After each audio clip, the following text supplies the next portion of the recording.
Dirang dapita, well, maglingkod-lingkod ka, gainom ka sa imong kape, or nagkaon kag mga kuan dyan, daghan kay mga makaon dyan, nga baligyab sa unsa, na mga galing mga cover sa cellphone, tempered glass, may naa diha tanan. So I think every night di sila mag-operate dire. So digit boring imo ang adlaw kung anak na.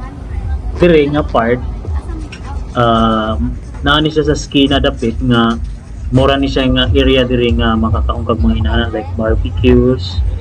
Pwede po ka magpaluto nga naa na nakaputos daan kung makita niyo itong previous na video muna makapaluto ka ay murang papaluto nila.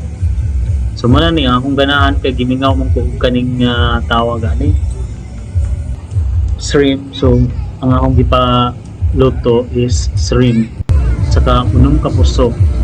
Then nagkapit ko diha, nag-walking ko, kay daghan man sa diyang mag-walking na area.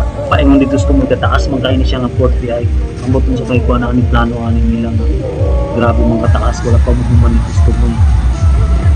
Ug maora, thank you for watching. Bye!